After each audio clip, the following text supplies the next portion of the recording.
నమస్కారాలు.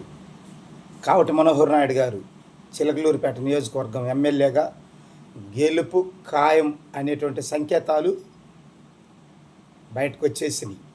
దానికి రుజువులు ఏందో తెలుసా?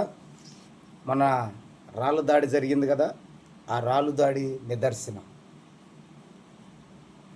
కావటి మనోహర్ నాయుడు గారు గెలుస్తున్నాడు అనేటువంటి సంకేతం ఖచ్చితంగా వాళ్ళే తెలియపరిచారు. ఏ విధంగా అంటారా?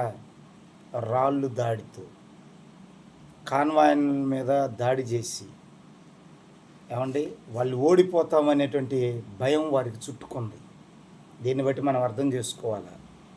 అంతేకాదు, వాళ్ళు ఓడిపోతామనే భయమే కాదు, వారు బలం తగ్గిపోయిందని కూడా వారు రుజువుపరిచారు.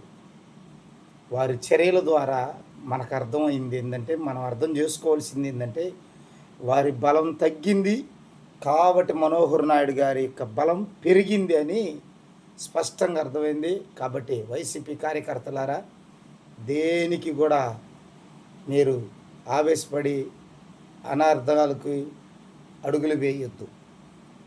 కారణం ఏంటంటే, గెలుపు అనేది ఖాయమైంది కాబట్టి ప్రశాంతంగా ఉండండి.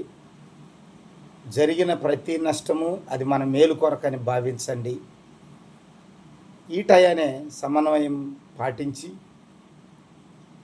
అతి త్వరలో మన చిలకలూరిపేట వైసీపీ అభ్యర్థి అయినటువంటి కావటి మనోహర్ నాయుడు గారిని ఘనంగా ఊరేగించేటువంటి రోజు వచ్చేసింది.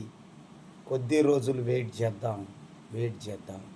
మెట్టికి కావటి మనోహర్ నాయుడు గారి గెలిచేరు అనేటువంటి సంకేతాలు ప్రత్యర్థులే మనకు తెలిపారు. దానికి వారికి మనస్ఫూర్తిగా అభినందనలు వారికి తెలియపరుస్తూ సెలవు తీసుకుంటాం.